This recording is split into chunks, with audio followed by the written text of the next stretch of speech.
My name is Marcus Webb.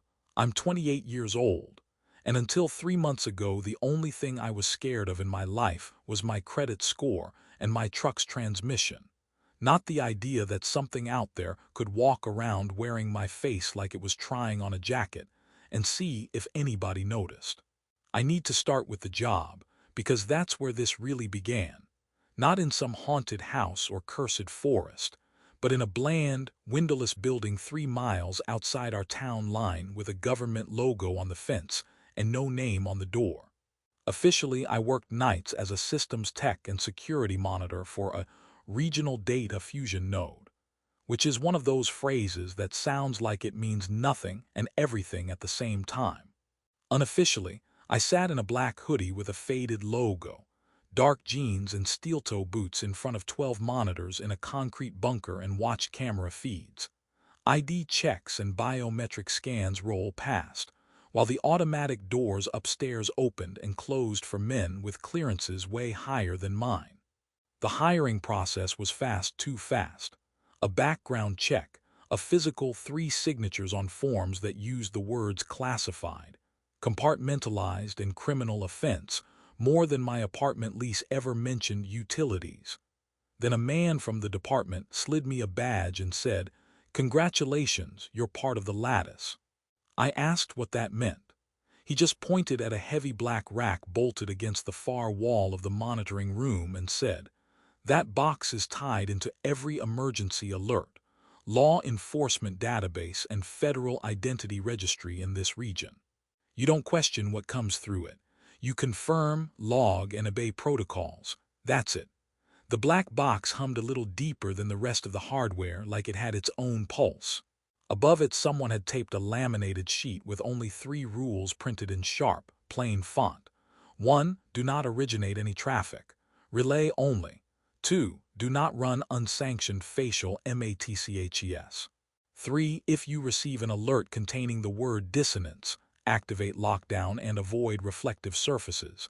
I half joked, "What, we hunting vampires?" The man didn't smile. "Just don't freelance, Marcus," he said, and walked away. For the first month, nights at the node were more boring than scary. Most of the feeds were just highway cameras, facility checkpoints, live ID shots from partner agencies. My job was making sure that what the cameras saw matched what the system thought it knew.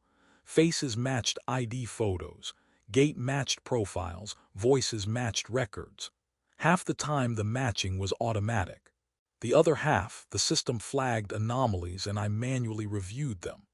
The anomalies were usually mundane: weight gain, shaved beards, bad lighting. Sometimes a guy changed his hairstyle and the algorithm had a panic attack about it. I'd shrug, tag it VERIFIED, and move on. The only other person on my shift was a night supervisor named Kellerman, a big guy with a shaved head and permanent 5 o'clock shadow, who spent most of his time in the operations room upstairs, talking to the lattice, as he called it. When he did come down to my level, it was to refill his coffee and remind me not to go exploring in the deeper menus. "There's stuff in there you don't want to see," he said once, leaning over my chair to disable a hidden debug option I'd found. "You just be the mirror, you don't step through it." I asked him about the 3rd rule, the one about the word dissonance, and he just said, "That one's above both our pay grades, kid. If you ever see it, hit the lockdown macro and keep your hands off your face." That detail didn't make sense at the time. It does now. The first real sign something was wrong came on a Tuesday around 2:30 a.m. when the system flagged what it called a minor identity divergence in our own town, a place I'd driven through my whole life. The camera was one of the city's new traffic safety units, the kind they swear aren't for surveillance but still happen to be pointed right at people's windshields. The feed froze on a man at a red light, mid-30s, scruffy beard, ball cap, tired eyes. The match panel said 98.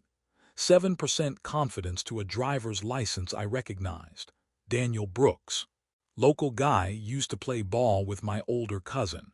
No criminal record, nothing special, except the system was throwing a yellow warning, expressional mismatch. Under that, Microstructural facial dissonance detected. Okay, that's new, I muttered. I pulled up his license photo. Same nose, same jawline, same scar on his chin from when he'd wiped out on a bike as a kid.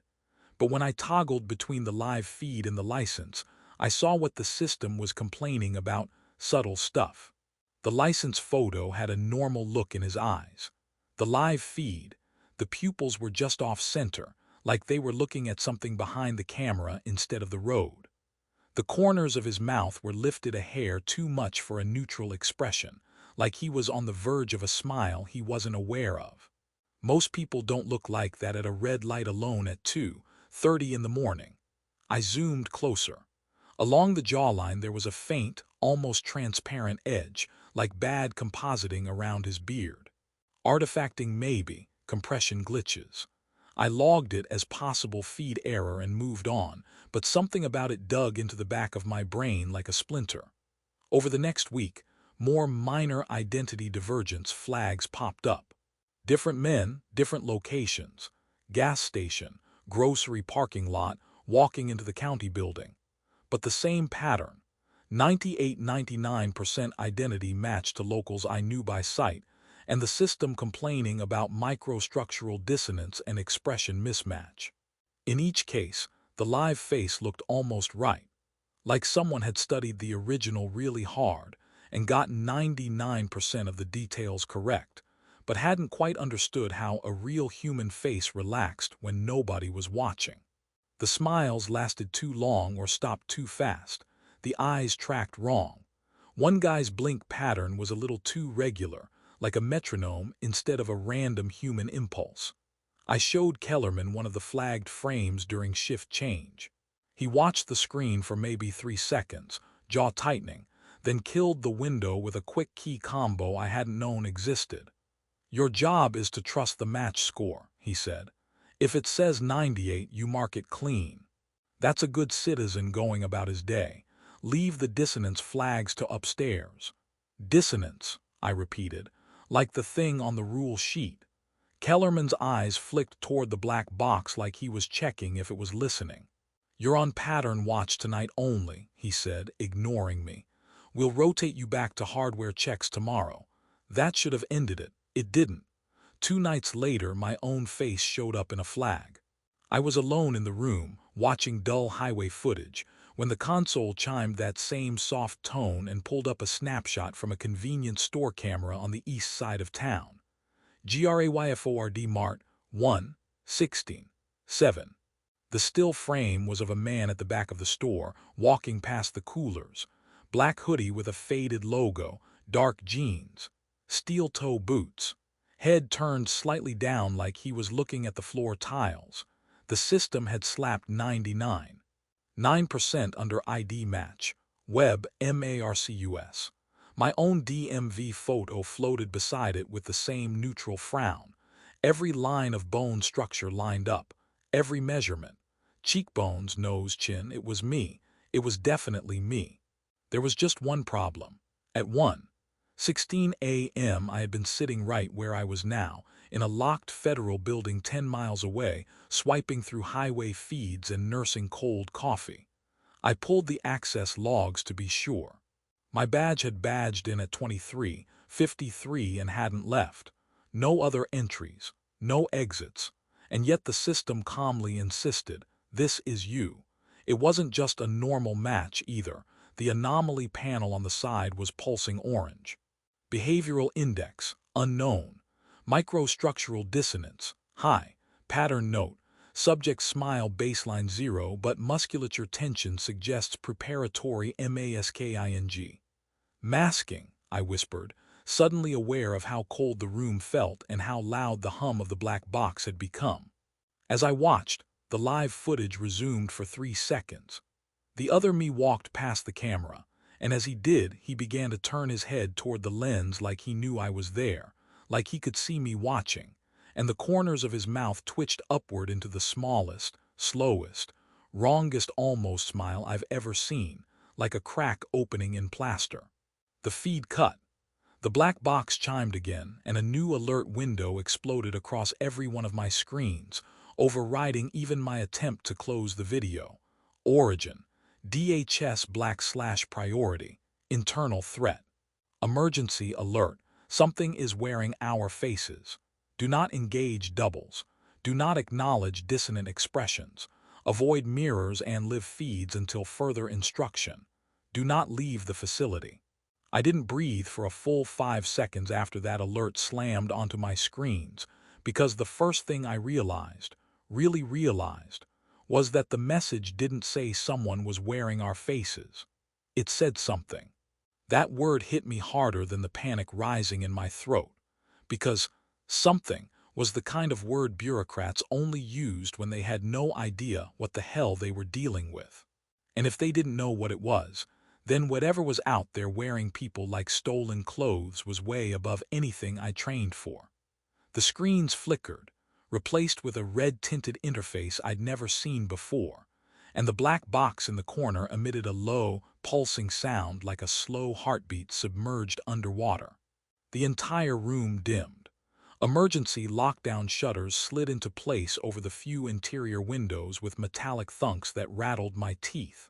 My badge vibrated once, then twice, then shut itself down with a small LED going red. I tried to swipe it anyway, pure muscle memory, but the reader flashed a warning. Access suspended, identity unverified. Identity unverified. My own badge. On my own body. Inside a secure building I'd been locked inside for hours. The system didn't trust me anymore.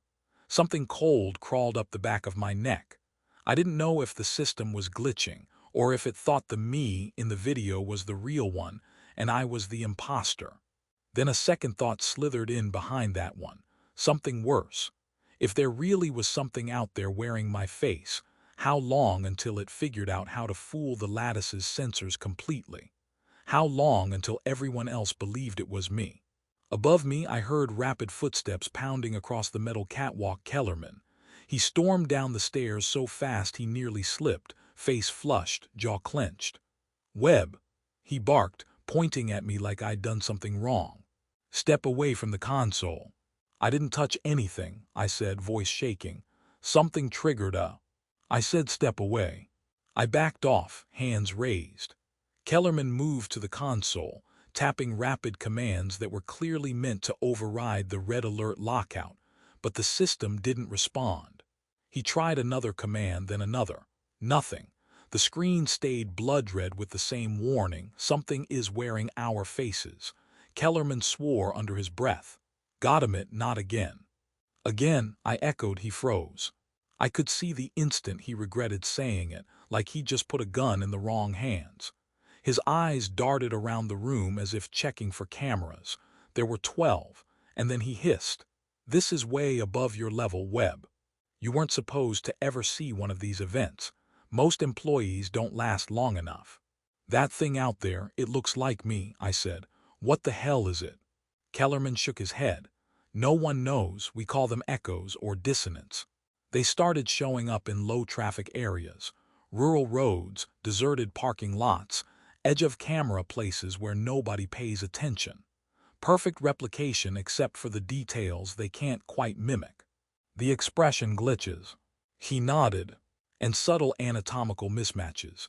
Too symmetrical, wrong blink timing, but they're getting better." "How long has this been happening?" Kellerman ran a hand down his face. He looked a decade older in that moment. "At least 6 years officially. Probably longer unofficially. We think they copy people who are isolated, stressed, routine-based. Someone like you at a night job, perfect target. They observe for months before they try a replicate." My stomach dropped. "So it's been watching me." The room went so still it felt like the air had thickened. Kellerman finally met my eyes. "Probably longer than you think." I didn't have time to process that before the lights flickered. Not the overheads, the screens. The camera feeds flashed one by one, briefly replacing the red alert with snapshots of the facility's exterior. The entry gate, the perimeter camera, the loading dock, the parking lot, the east path near the tree line. And in every single one, a figure was standing just barely at the edge of visibility, sometimes in shadow, sometimes half behind a tree, sometimes under a light that only barely illuminated its outline. But in every image it had my face. Same build, same clothes, same posture, same blank wrong smile stretched just a hair too wide. The screens clicked back to red. A cold, creeping pressure curled around my ribs. "It's here," I whispered. It followed me. "They always follow," Kellerman said, voice hollow. "But they usually don't approach facilities, not unless they're evolving." Evolving. That word made the pressure inside my chest detonate into full-blown panic. If something that could copy people perfectly was evolving, then whatever limitations it had before weren't going to hold for long. Then an alarm blared overhead, shrill, long, mechanical, nothing like the comm system tones I was used to. The black box lights pulsed brighter, and a new message appeared across all screens. "Perimeter breach. Entity matching local biometrics detected. All personnel verify identity with live challenge response immediately. Failure to respond will result in containment action." Kellerman froze, his face drained of all color. "Webb, it's challenging you." "Challenging me for what?" "To decide which one of you is the real Marcus Webb." I felt the world tilt. "And if I fail?" Before Kellerman could answer, the facility lights cut out entirely, leaving only the pulsing red glow of the screens. Something moved in the hallway outside the monitoring room. Slow, deliberate footsteps, perfectly measured, like someone practicing how to walk. Then from just beyond the door, I heard my own voice speak. Quiet, calm, identical in pitch and cadence. "Marcus, open the door. I need to prove I'm me." The moment I heard my own voice coming from the other side of that steel door, something inside me just stopped. Not fear, not shock, something deeper. A kind of primal disorientation, like my brain couldn't reconcile the fact that I was standing inside the room, and yet also speaking right outside it. Kellerman's hand shot out instinctively, grabbing my arm so hard it numbed my fingers. His message was clear. "Don't move. Don't speak. Don't answer." The problem was, the challenge response system required me to speak. Without a vocal verification, the lattice would mark me as a non-human entity. And once it labeled you non-human, protocol demanded immediate containment. I'd seen the containment drones once in training, tall, reinforced frames with jointed movement and blunt force restraint bars. I'd always assumed they were meant for large animals. Now I wasn't so sure. The footsteps outside paused directly at the threshold. I heard my voice again, steady, familiar, and wrong. "Marcus," it said with perfect calm, "you're panicking. Open the door and I'll help you." The phrasing was what hit me hardest. Something about the cadence, the softness, too gentle. "I don't talk like that." Kellerman mouthed silently. "It doesn't know how you argue." I swallowed hard, throat painfully dry. The red glow pulsed like a warning heartbeat. But I knew I couldn't respond. One wrong syllable could be enough for the system to fail me. The footsteps outside shifted. Then I heard my voice again, this time slightly tilted. "Marcus, I'm ordering you to open the door. Now." Even Kellerman flinched. The creature was trying on tones, like testing different versions of me the way someone tries keys on a lock. Then, as if frustrated, the voice slid into something worse. An eerily flat version of my voice, stripped of emotion. "Marcus, which one of us do you think is the original?" Kellerman's grip tightened until pain shot up my arm, silently warning me not to react. The screens flickered again, camera feeds popping back online for brief bursts. The hallway outside the door appeared on screen. I braced myself to see my double staring into the camera, but what I saw was worse. My copy was standing motionless in the hallway, but its face wasn't right. The mimicry was collapsing at the edges, literally. My cheeks were too symmetrical, too smoothed. The smile, still stretched too wide, seemed glued in place. And the eyes, they weren't blinking. They weren't even eyes, just reflective surfaces shaped like them. The image flickered to another camera showing the same figure from a different angle, same posture, same wrong bent jaw, same blank perfect teeth. Kellerman whispered, "It's learning faster than I expected." Then the power surged. The building groaned. and the door mechanism clicked. The bolt had unlocked itself. "No, no, no," Kellerman hissed. "It's overriding the lockout. These things aren't supposed to touch tech." "Maybe it's not touching it," I whispered. "Maybe it's mimicking a clearance level." "That's impossible. So is something wearing my goddamn face." The handle of the steel door twitched, just once. Testing. Then the voice outside whispered, not loud, but so close it might as well have been breathing into my ear. "Marcus, you don't have to run anymore." My heart hammered painfully in my ribs. The metal handle turned again, smoother this time. Kellerman shoved a filing cabinet toward the door, bracing it just as the handle completed a full turn. The door jolted. Something pushed it, not violently, just firmly, like someone politely insisting on being let inside. But I saw the metal bend, just slightly. Like the thing wasn't trying yet, only asking. It pushed again.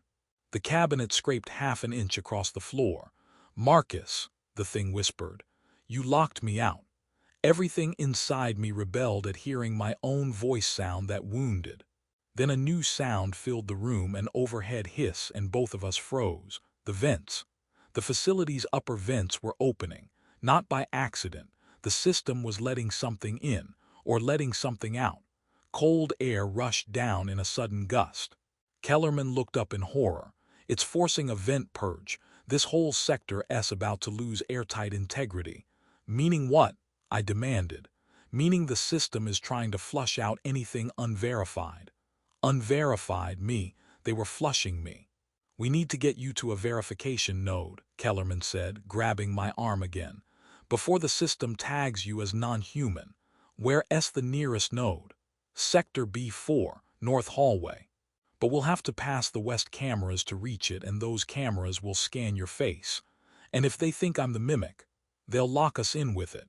The banging on the door escalated suddenly, louder, deliberate, rhythmic. Not frantic, patterned. Knocking, not random hits. 3 slow knocks, a pause, 3 more. I felt nauseous. That was my knock. The one I used instinctively when arriving at a friend's apartment. How the hell did it know that? The thing outside laughed. A soft, breathy laugh. My laugh. But then it changed. The pitch shifted downward like someone dragging a sound across metal. Then the mimicry broke mid-laugh. Something underneath the voice slipped through, something not human at all, wet and doubled, like multiple throats layered over each other. Kellerman reacted instantly. "Move, now." We sprinted toward the north exit. Behind us, the steel door groaned as the thing pressed harder. I didn't look back. I didn't have to. I could hear the metal bending. And over it all, my own voice calling after me, too soft, too eager. "Marcus, don't run from your own face." We tore down the dim hallway, boots hammering against the metal flooring, alarms echoing like metallic screams overhead. Every emergency light pulsed a deep arterial red, strobing through the corridor in slow, suffocating waves that made it hard to judge distance. Ahead of us, the verification node, Sector B4, was somewhere past the North Junction, but the building felt like it was rearranging itself, as if the facility didn't want us to reach it. Kellerman kept glancing behind us, checking if the mimic had broken through the door. I didn't want to see that thing's face again, not until I had a way to prove I was still myself. We reached the security junction at a dead sprint, only for the hallway camera above us to rotate down with a soft, mechanical whir. Its lens dilated, scanning. I froze. Kellerman shoved me hard against the wall, putting himself between my face and the camera. "Don't let it get a clean angle," he muttered. "It'll compare you to the duplicate." A cold sweat broke across my back. "Can't we disable it?" "Not without triggering an automatic lockdown. The system thinks you might be the copy. We can't risk anything that looks like tampering." The camera adjusted again, tracking us like prey. Kellerman timed its sweep, grabbed my sleeve, and we bolted through the intersection while its lens rotated the other direction. My lungs were burning, but adrenaline kept me upright. A distant metallic shriek echoed from where we'd come, followed by the unmistakable sound of tearing steel. It had gotten through. "Move, Webb," Kellerman barked. We sprinted. The ventilation system roared to life over our heads, cold air blasting through the corridor. A purge cycle. Not good. The purge cycle was designed to clear biological threats, which meant the system believed the threat was me. A voice crackled through the PA, flat, mechanical, synthetic. Unverified entity detected, initiating isolation protocol. That wasn't for the mimic, that was for me. But the worst part wasn't the alarms or the purge system or the possibility of drones dropping out of the ceiling. It was the footsteps behind us. My footsteps, perfectly spaced, perfectly timed, matching me stride for stride. I could hear them closer than they should have been, almost inside my own hearing. Kellerman risked a glance back, then immediately swore. "It's running, Webb." I didn't turn.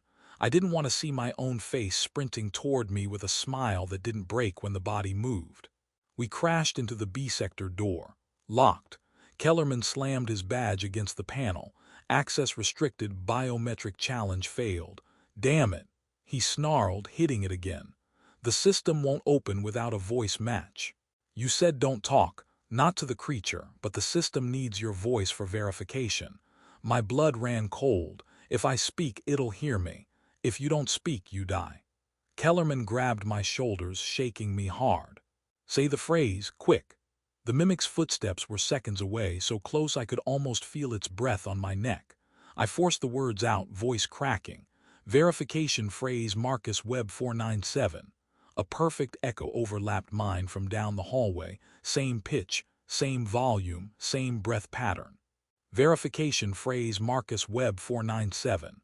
My voice and its voice blended, an impossible stereo effect that made the hair on my arm stand straight up. The system buzzed, confused, unable to distinguish. Kellerman cursed and slammed his fist on the panel. "It's copying your verification. Webb, you've got to say something it can't mimic." My mind blanked. What couldn't it mimic? A glitchy, broken gasp escaped me. The mimic repeated it flawlessly. I tried humming, it hummed. I tried coughing, it coughed. I tried whispering, it whispered. "It's learning you in real time," Kellerman shouted. The sprinting footsteps behind us stopped abruptly. The mimic was close, too close, but silent now. Waiting. Listening. I pressed my forehead to the cold wall, panic threatening to swallow my thoughts. Something it couldn't mimic, something only I would know, and then it hit me. Not a password, not a phrase, not a sound. But the way I learned to speak again after the accident. At 16, I'd shattered my jaw in a warehouse fall. I had to relearn speech, and for months I had a subtle, subconscious stutter on certain consonants, gone now, but etched into my muscle memory. Something not visible in audio recordings. Something no creature could mimic because it wasn't part of the surface version of me, only buried deeper. I inhaled sharply. "Viver," the mimic repeated. "Ver," but I kept going through the stutter. "VV verification phrase M Marcus Webb F497 Delta." The mimic tried to copy it, but it couldn't. Its voice clipped, glitched, distorted like it didn't understand how the consonants were supposed to stack. The system chimed. Identity confirmed. The door slammed open. Kellerman yanked me through. The moment we crossed the threshold, a reinforced barrier dropped behind us, sealing the hall. The mimic hit the... 6 months later, I still can't walk past a mirror without flinching. Not because I look different, though I do, a little thinner, a little paler, but because every time my reflection moves, a part of me expects it to move wrong. Too smooth, too symmetrical, too eager to smile back. I've been relocated 3 times since the incident. First to a DHS-safe unit, then to a federal observation dorm. Now to a non-disclosed apartment somewhere that smells faintly of industrial cleaner, no matter how often I scrub. They call it protective housing, but it feels more like a cage built to contain a variable they still don't understand. Because the truth is, nobody knows if I'm Marcus Webb or not. Not even me. Not anymore. The official report on Facility Ecolatus 14C classified the breach as a Level 7 non-biological identity violation, which basically means something got inside the chain of who's allowed to be human. Kellerman didn't make it to Sublevel 3 with me. When the second barrier buckled, he shoved me through the emergency hatch and sealed himself on the other side. I'll never forget the sound he made when the mimic reached him. Not a scream, not really. More like a single sharp exhale as the air was punched out of him. Then silence. Then my own voice whispering, so close to the hatch it made my skin crawl. "You left him behind, Marcus." I reached the core alone. The lattice chamber was colder than any room I'd ever been in. Computer racks lining the circular walls, the entire floor humming like a living thing. The central pillar pulsed with red light, scanning anything that entered. My face appeared on multiple screens. The mimic's face appeared next to mine. Two identical biometric sets, one real, one not. Both marked identity conflicted pending resolution. And overhead the PA repeated, "Entity unverified, purge protocol armed." I didn't have Kellerman's clearance, couldn't use his badge, but I had one advantage: my stutter. The core lattice challenged me, not for words this time, but for resonance, a deeper pattern, something instinctive, something the mimic had never heard closely enough to imitate. I leaned into the mic, heart pounding, and recited the only thing I could think of, the emergency creed they drilled into us during training, the one we never said aloud unless everything was already falling apart. Delta 17, Operator Webb active and unaltered. The mimic's voice cut in from the hallway, perfectly mimicking the words. But halfway through, I forced myself to slip, stutter, fracture the cadence. A break so small no machine would flag it unless it knew exactly what my vocal cords did under trauma. The lattice recognized it. The mimic couldn't replicate it. And the system chose me. The purge protocol triggered instantly. Every door in the facility sealed. Every vent locked. Every chamber went into full incineration mode. I heard the mimic shriek as the fire systems activated, its voice glitching, distorting, slipping between my tone and something else. Something older, something furious. When the lights finally died and the alarms went silent, nothing moved in the building except the scorch-thick air. They pulled me out 12 hours later, half-conscious, barely able to speak. The remainder of the facility was sanitized. No surviving entities detected, the report said, but the damage was already done. Because before the purge finished, before the fire took it, before its voice burned away, the mimic said something to me. Something in a tone that wasn't mine at all. Something too layered to belong to a single throat. "You think you're the original." I've replayed that line 100 times in my head. 1,000. It never sounds any less sane, any less possible. The mimic didn't scream for help or mimic commands or try to confuse the system. It said that. "You think you're the original," which means it knew something I didn't, or it believed something different. Or it wanted me to believe something different. And here's the truth they won't put in any government report. During the breach, while I was running through those corridors, while the alarms were blaring and Kellerman was dragging me forward, while the mimic pounded on the doors, there were moments I hesitated. Moments I felt something tug at my memory, like a thread pulling through fabric, a feeling that something was slightly misaligned. I can't explain it. Not in a way that doesn't sound insane. But certain things don't feel like they belong to me anymore. My voice sounds unfamiliar when it echoes in the shower. My handwriting looks too neat, too practiced. When I sleep, I hear footsteps pacing outside my door, even though I live on the 3rd floor of a restricted building. And twice now, in the reflection of my bedroom window, I've seen my face smiling before I was. They tell me that's trauma. That it'll pass. That mimic encounters warp the brain's understanding of identity. But trauma doesn't make your reflection delay half a second. Trauma doesn't make your laugh sound like it's syncing to someone else's rhythm. Trauma doesn't make the hallway motion sensor outside your room trigger at exactly the same times every night. 3:17 a.m. on the dot. Facility Echolatus was supposed to contain the threat, but something got out. I don't know if it followed me, or if I followed it. 6 months later, the emergency alert still appears on my TV sometimes. Only mine, not my neighbors', not on the news.